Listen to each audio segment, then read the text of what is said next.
The late afternoon sun streamed through the windows of my corner office as I reviewed the latest acquisition reports. Stellar Solutions had just secured another major contract, the one that used to belong to Morgan Industries, my ex-husband's company. My phone buzzed. James's name flashed across the screen, making my heart skip a beat. We hadn't spoken in 3 years, not since the divorce. Not since he told me I was just a secretary who would never amount to anything without him. Olivia? His voice was strained, missing its usual arrogance. I need to meet with you. It's important. My name is Olivia Chen, and at 42, I built something James Morgan never thought I could, a technology consulting firm that was revolutionizing the industry, the same industry where his company was now struggling to survive. James, I kept my voice neutral. This is unexpected. Please, he said, the words sounding foreign from him. Just one meeting. The Plaza Hotel, tomorrow at noon. I glanced at my calendar, already knowing it was clear. I've been expecting this call for weeks, watching Morgan Industries' stock price plummet. Fine, 1 hour. After hanging up, I called my CFO and closest friend, Sarah Mitchell. He finally called. About time, she replied. The latest reports show Morgan Industries lost 40% of their market share this quarter. Most of it to us. I smiled, remembering how this all started. 3 years ago, I was indeed James's secretary, and his wife. For 15 years, I'd supported his dreams, organized his meetings, smoothed over his mistakes, all while taking night classes in business and technology, building skills he never knew about. Then came the Ashley incident. I'd found the emails by accident while organizing his desktop, messages to his 25-year-old marketing director, full of promises and plans. Plans that included divorcing his dead-weight wife who was holding him back. You've never understood business, Olivia, he'd sneered when I confronted him. You're just a secretary. That's all you'll ever be. The divorce was quick. James was so confident in my insignificance that he didn't even fight my request for my savings and investment account. Money I'd been quietly setting aside for years, preparing for a future he couldn't imagine. Should I prepare the quarterly reports for tomorrow's meeting? Sarah's voice brought me back to the present. Yes, I said, and bring the Morrison contract details. James doesn't know we landed that one yet. The Morrison contract had been Morgan Industries' biggest account for a decade, until last week when they switched to Stellar Solutions, my company. The next day, I arrived at the Plaza Hotel 15 minutes early, choosing a quiet table with a view of the park. James walked in at exactly noon, looking older than his 45 years. His designer suit couldn't hide the worry lines around his eyes. Olivia, he said, sitting down. You look different. I was different. Gone was the meek secretary in sensible shoes. Today I wore a tailored Chanel suit and Louboutins, success evident in every detail. What do you want, James? He shifted uncomfortably, pride warring with desperation. I'm sure you've heard about Morgan Industries' recent challenges. I try to stay informed about market conditions, I replied mildly, sipping my water. We're losing clients, he admitted. Major accounts that we've had for years. The board is talking about replacing me. He paused, the words clearly painful, I need your help. I raised an eyebrow. My help? I'm just a secretary, remember? His face flushed. I was wrong to say that. You were always more than that. The truth is, no one understood our operations like you did. The clients trusted you. If you came back, help me rebuild those relationships. You want me to come back to Morgan Industries. I kept my voice level, though inside I was laughing at the irony. As COO, he said quickly, full partnership. Whatever you want. Just help me save the company. I studied him, thinking about all the years I'd spent in his shadow. How he dismissed my ideas, belittled my ambitions, cheated on me with someone he thought was more on his level. And what makes you think I can help? I asked. Stellar Solutions seems to be dominating the market these days. Maybe you should talk to them. James's face darkened. Stellar Solutions. They came out of nowhere 2 years ago and started poaching our clients. Nobody even knows who runs it, some anonymous CEO who never makes public appearances. I smiled, reaching into my briefcase. Actually, James, that's not quite true. I pulled out a business card and slid it across the table. He picked it up, his face going pale as he read. Olivia Chen, CEO and founder, Stellar Solutions. No, he whispered. This is impossible. You couldn't? Couldn't what? I asked softly. Couldn't build a successful company? Couldn't innovate in ways you never imagined? Couldn't take everything you taught me and do it better? He stared at me, recognition finally dawning. The Morrison contract, the new software platform, the client migrations. It was all you. I nodded, enjoying the shock on his face. Turns out I understand business quite well. And now you want my help saving the company that you once said I wasn't qualified to work for. Olivia, please, he leaned forward, desperation clear in his voice. I know I treated you terribly. I know I underestimated you. But people's jobs are at stake. The company my father built. The company you ran into the ground. I corrected him. While chasing younger women and ignoring innovation. His face hardened. So this is revenge. You built all this just to destroy me? I stood up, gathering my things. No, James. I built this because I could. Because while you were busy underestimating me, I was learning, growing, preparing. Your company's failure isn't my revenge. It's simply the market recognizing superior service and innovation. Wait, he called as I turned to leave. What am I supposed to do? I paused, looking back at him. You wanted to meet to discuss terms. Here they are. Stellar Solutions will consider acquiring Morgan Industries at a fair market price, which given your current situation isn't much. You'll step down naturally. You want me to sell you my company? His voice cracked with disbelief. No, James. I want you to face the consequences of your choices. But I'm offering you a way to protect your employees and your father's legacy. Think about it. As I walked out of the Plaza Hotel, my phone buzzed with a text from Sarah. How did it go? I smiled, stepping into my waiting car. Prepare the acquisition paperwork. James Morgan just learned what a secretary can do. The next morning, I arrived at Stellar Solutions headquarters earlier than usual. The modern glass building reflected the rising sun, a far cry from Morgan Industries' aging offices across town. Sarah was waiting in my office, acquisition documents spread across the conference table. The numbers just came in, she said, handing me a tablet. Morgan Industries stock dropped another 15% overnight. Word about James seeking a buyer must have leaked.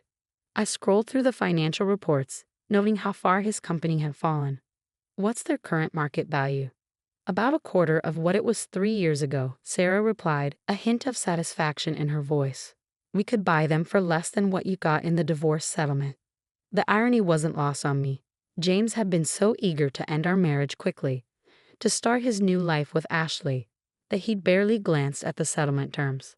He never questioned why I only wanted my personal savings and investment account, never wondered what I planned to do with it. My phone buzzed, a message from James. We need to talk. Coming to your office. I showed the message to Sarah, who raised an eyebrow. Want me to have security turn him away? No, I said, settling behind my desk. Let him come. It's time he saw exactly what I've built. 20 minutes later, my assistant's voice came through the intercom. Ms. Chen, Mr. Morgan is here. Send him in. James walked into my office, stopping short as he took in the space. The view of the city, the elegant modern furniture, the wall of industry awards, everything screamed success and power. Quite a step up from a secretary's desk, I commented, noting his reaction. He sat down heavily in one of the visitor chairs. How did you do it? All of this in just 3 years? I didn't, I replied calmly. I spent 15 years preparing for this, learning the industry, understanding client needs, developing innovations. You just never noticed because you were too busy looking down on me. The new project management platform, he said slowly. The one that's revolutionizing how clients handle their workflows. That was your idea, wasn't it? The one you tried to tell me about 2 years before. Before you told me to stick to answering phones. I finished for him. Yes, that was mine, along with several other innovations you dismissed. He ran a hand through his graying hair. And Ashley, did you know about her before? The emails? I kept my voice neutral. Yes, I knew. Just like I knew about Jessica in accounting and Michelle in HR. I knew everything, James. I was your secretary, remember? His face flushed with shame. Olivia, save it. I cut him off. I didn't build Stellar Solutions for revenge. I built it because I saw opportunities you were too arrogant to notice. The fact that it's now in a position to acquire Morgan Industries is just poetic justice. Sarah walked in then, right on schedule, carrying more financial reports. Ms. Chen, the board is ready for the acquisition meeting whenever you are. James looked between us, realization dawning. You're really going to do this? Buy my company? Your father's company, I corrected him. The one you inherited and nearly destroyed. And yes, I'm offering to buy it, at a fair price, with guarantees to protect the employees. The employees, he repeated bitterly. You mean the ones who've been jumping ship to work for you? I smiled. You mean like David from engineering? Or Patricia from client services? Yes, I hired them. Along with dozens of other talented people you undervalued. Just like you undervalued me.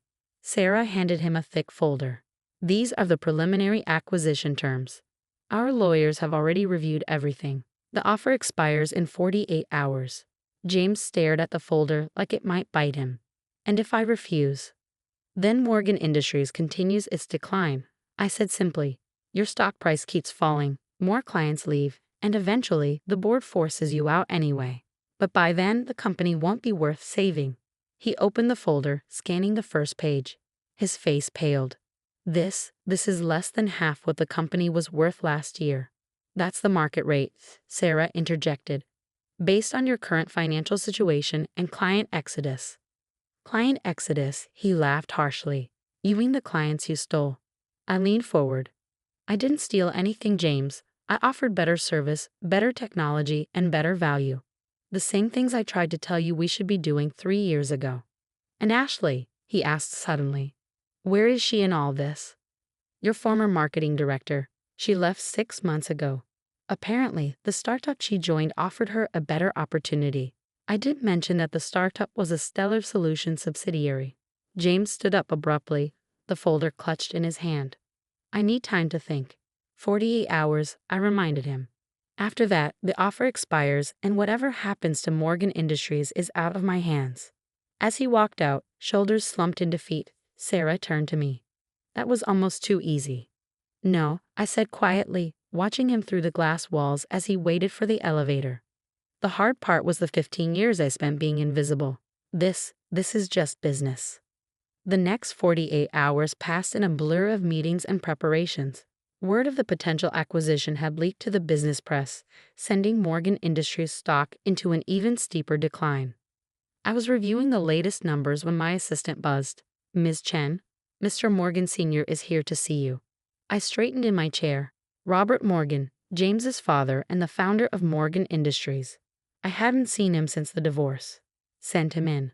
Robert walked in slowly, leaning on his cane. At 75, he'd been retired for 5 years, leaving the company in James's hands. A decision he was probably regretting now. Olivia, he said, taking a seat. You've done well for yourself. Hello, Robert. This is unexpected. He looked around my office, nodding appreciatively. I always knew you were smart. Smarter than James gave you credit for. But this, he gestured at the view, the awards, this is impressive. Thank you, I said carefully. I assume James told you about the offer. He did. Robert set his cane aside. He also told me about Ashley, about how he treated you. I wanted to apologize. I blinked, surprised. You don't owe me an apology, Robert. Yes, I do, he insisted. I saw how he was changing, becoming arrogant, taking you for granted. I should have said something. I studied the old man's face, seeing genuine regret there. Robert had always been kind to me, treating me more like a daughter than an employee. What James did or didn't do isn't your fault, I said gently. We all make our own choices. Yes, he agreed, we do. And now I need to make one more. He pulled out the acquisition paperwork, signed and notarized. As majority shareholder, I'm accepting your offer. I stared at the documents. Does James know? He does now. I just came from telling him. Robert's hands trembled slightly as he set the papers on my desk. The company I built, it deserves better than what it's become. You can save it, make it something worthwhile again. Just then, my phone buzzed with an urgent message from security. Miss Chen, Mr. James Morgan is on his way up. He seems agitated. Robert sighed. I was afraid of this. Moments later, James burst into my office, his face red with anger. You went behind my back? To my own father. I didn't, I said calmly. Robert came to me. The board meets in an hour, Robert cut in. They'll approve the sale. It's done, son. James turned on his father. How could you? This company was my inheritance. An inheritance you squandered, Robert replied sharply. You inherited my company, but none of my values. Olivia built something remarkable while you were busy destroying what I spent 40 years creating. I watched the interplay between father and son, remembering all the times James had bragged about his birthright, his destiny to lead Morgan Industries. Security is on their way up, Sarah announced from the doorway. That won't be necessary, I said, standing. James is leaving. Aren't you, James? He looked between his father and me, defeat finally settling over his features. What am I supposed to do now? Start over, I suggested. Build something of your own instead of relying on inheritance. That's what I did. Later that evening, after all the papers were signed and the press releases drafted, I sat in my office looking at an old photo. It was from my early days at Morgan Industries, me at my secretary's desk, smiling up at the camera. James stood behind me, looking every bit the successful executive. Sarah knocked gently on my door. First round of transition starts tomorrow. You ready? I put the photo away. More than ready. How many Morgan employees have applied to stay on? Almost 80%, she replied. Turns out a lot of them are excited to work for you. They've seen what we've built here. The integration of Morgan Industries into Stellar Solutions took 6 months. We kept most of the employees, implementing the innovations and improvements I'd envisioned years ago. The company's value doubled within the first year. James moved to Florida, using his portion of the sale to start a small consulting firm. Last I heard, he was doing moderate business, nothing spectacular. Ashley had moved on to another startup, and Robert occasionally sent me emails checking on the company's progress. 1 year after the acquisition, I stood on the stage at the Industry Leadership Awards, accepting Company of the Year. Looking out at the audience, my employees, both old and new, working together seamlessly, I felt a sense of completion. Success isn't about inheritance or birthright, I said in my acceptance speech. It's about vision, determination, and the courage to believe in yourself even when others don't. Sometimes the biggest obstacles become our greatest opportunities if we're brave enough to see them that way. Later that night, I received an unexpected email from James. I finally understand what you tried to tell me all those years ago. About innovation, about valuing people, about really seeing them. I'm sorry I was too blind to learn from you then. Congratulations on the award. You earned it. I didn't reply. Some chapters are better left closed.